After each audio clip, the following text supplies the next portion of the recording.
like to talk about how toxic relationships can get addictive and what are the reasons for that. My name is Christina J. I'm a relationship, life purpose, confidence, and happiness life coach, empowering Christian women to get back their power, courage, and confidence without feeling guilty and find their true worth, break free from toxic relationships, and create a beautiful life for themselves. Having a toxic love addiction to abusive partner means you hold onto the person who mistreats you, diminishes you, controls you, because it feels better than the pain of getting over him. We know that a person, let's say, who is addicted to alcohol or drugs cannot control themselves. The addict realizes that a harmful habit is hurting them, that it destroys them, but they can't get rid of it, or is trying to give up on it many times unsuccessfully and comes back to the same thing again. Likewise, a woman who is trapped in an abusive and unhealthy relationship knows that it is detrimental to her psychological, emotional, and even physical health, but cannot get rid of it, cannot let go of that relationship because she just needs it. And statistics show that an abused woman usually needs 7 to 10 times before she finally decides to break the cycle of abuse and leave the toxic relationship. Women stay in relationships with toxic men because they just feel addicted to them. The fear of the unknown and the potential pain of trying to break free from the relationship stands in the way and prevents them from trying to take steps towards the change. The familiarity of what awaits in a daily relationship gives type of like a certain sense of security. Let's say it could be that you have a good evening with your partner, but then out of a sudden he gets upset, lashes out at you, screams, yells, hurts your feelings, but afterwards you reconcile and smooth everything with intimacy. Or he might come back home drunk and can be very angry, screaming at you, throwing things around. In this case, you might shout back at him, children might hide in their rooms, but then he will go to sleep and in the morning talk to you like nothing happened. Maybe even will make you a cup of coffee or bring you a flower, kiss you on the cheek, and everything will calm down until the next time. Many possible scenarios could happen, but the bottom line is that a woman gets used to behavior that is so familiar and even though very, very painful, but necessary for her. There are cases when women actually break free from toxic relationships, they create a new and peaceful life for themselves, but over time they realize that their life is too calm now, too boring. Life seems to be lacking drama, intrigues, conflicts, shoutings, humiliation. They were so used to it, and now in the way they miss it. Just as a person who gets free from alcoholism or drug addiction after a few sober years returns to their old habits and starts drinking or using drugs again, so do women after sometimes few months or sometimes even years return to their toxic partner or begs him to return to them. And again, everything is repeated, a cycle of abuse, drama, tears, pain, but it is better for the woman, all that, than to be without the person because she has an addiction to a toxic love, a toxic partner, and cannot live without it and just plainly feels miserable. Why is that? Let's talk a little bit about it. I want to mention 3 main reasons why it happens that women get addicted to their partners and cannot get rid of toxic love addiction.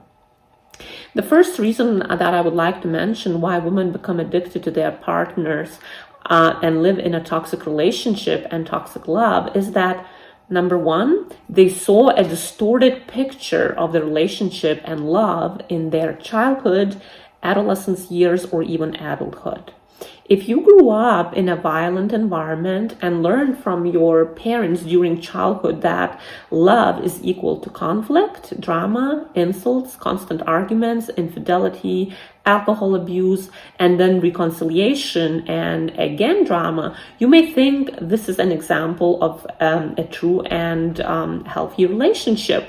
Seeing and normalizing patterns of unhealthy relationships among your relatives, friends, and colleagues, as well as like cultural, religious, and limiting beliefs, contributes to the following thinking, such as, I must suffer in an unhealthy relationship because I have married my husband in church and I have taken an oath that I will love him in joy and sorrow until death do us part. So I'm destined to stay with him. Maybe one day it will be better yet. Or my relationship isn't as bad as my friend Sarah's. At least I'm not beaten up by my partner, and she's experiencing physical abuse every day, but she still lives somehow with him, takes care of him and their children, tries to save the marriage. I should stay too. Or all men are like that. There is no conflict-free home. I have to be at peace with it and should just stay in the relationship. My mother also suffered from my father. I cannot leave anyways. Where I would go? At least I have a shelter and am financially supported.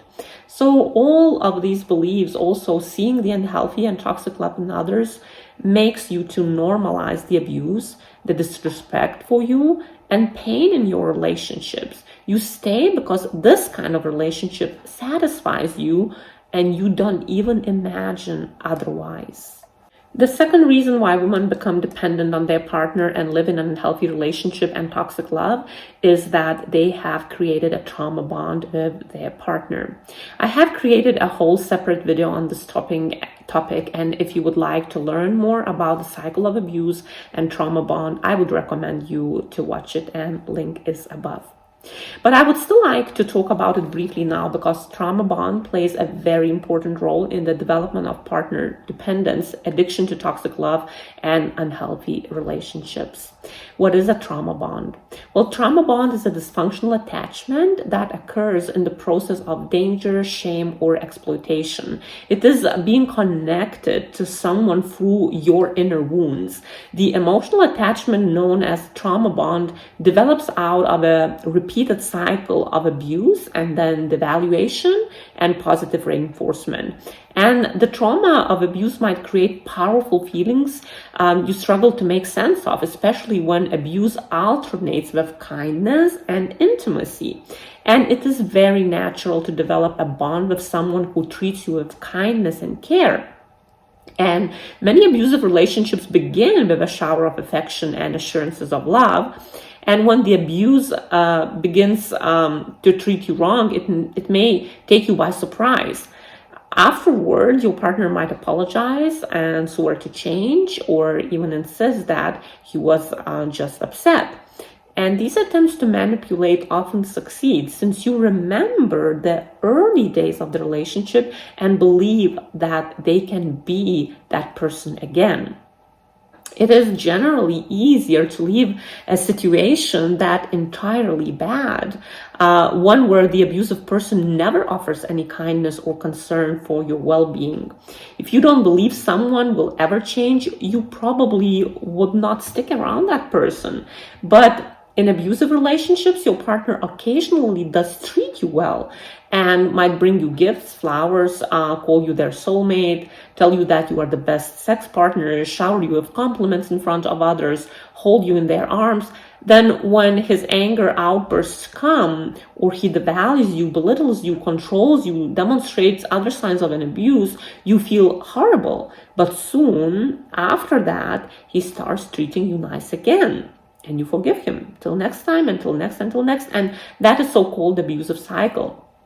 And there are some stages in that. So that would be first one, like building tension. Second, an incident of abuse. Then goes reconciliation, calm period, and then just rinse and repeat it.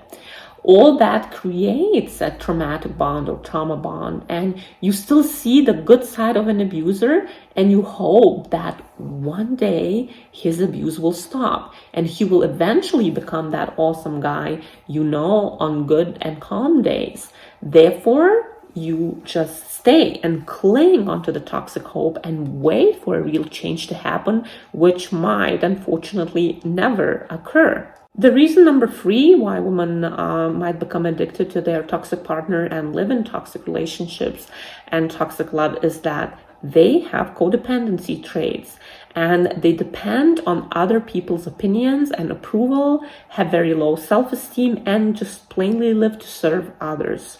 If you have codependency traits, you want to help, you want to correct, you want to fix, you want to take care, thinking that this way you will win your partner's love, that you will be accepted and appreciated. If you are in a toxic relationship, you feel like you are empty unless you jump around your partner, serve him, forgive him, take care of him, fix his mistakes and relationships. The author of many books, the life and relationship coach, Lisa Romano, mentions certain traits that show that you have codependency. And those traits contribute to being addicted and staying with a toxic partner and tolerating inappropriate behavior towards you. I want to mention a few of them. Number 1, you think you have to be a savior, a fixer, one who always cares to please your partner and those around you. So you do it out of instinct without even thinking much about it. This is who you are at the core. You are the one who always jumps around everyone. You cannot even sit down at a party. You run around with plates, dishes, drinks. You offer this and that. You always say, don't worry, I can do that. You volunteer. You take your time. You save others. You always say yes to everything. It is a part of your identity. You understand it as your role in this life, in your relationship, and that's it. Number 2, you disown yourself for others and for your partner. So you ignore your needs or don't even know what your needs are. You abandon yourself because you turn all your attention to your partner, to his needs, to other people. You don't even ask yourself what you want from your life, what you want from your relationship. No, you just do it automatically regardless of your own needs. Number 3, you lack healthy boundaries. You never say no to anyone. You do not resist a toxic partner. You do not set healthy boundaries because you do not want to hurt him or cause his anger. You sympathize with him and think that if you suffer in a relationship, you are like a good martyr. You are a good person because you can live in such a relationship. You justify your toxic partner's behavior and do not set any boundaries in your relationship. Number 4, you have poor communication skills. The fear of expressing your opinion, the desire to always please others keeps you from healthy communication. You cannot be unique and authentic because you do not dare to express what is in your heart or in your mind. You don't dare to say no, and you say yes when you don't even want to. Then you slowly but surely begin to feel like a worthless woman without your own opinion. Number 5, you are the guardian and the caretaker of your partner. You take care of your partner, his needs, often enabling him to misbehave, but you see it as your main role in a relationship. And because of that, you cannot even imagine what your life would look like without doing it, without taking care of him and his needs and wants. Number 6, willingness to be recognized and valued by your partner. In this case, the approval comes from the outside world because you don't see value in yourself. Your value comes only from how much you are appreciated and praised by your partner or other people around you. You think you have to take care of him, point out his mistakes, try to correct him, save him from alcoholism or other addiction, and thus be praised and appreciated for these efforts.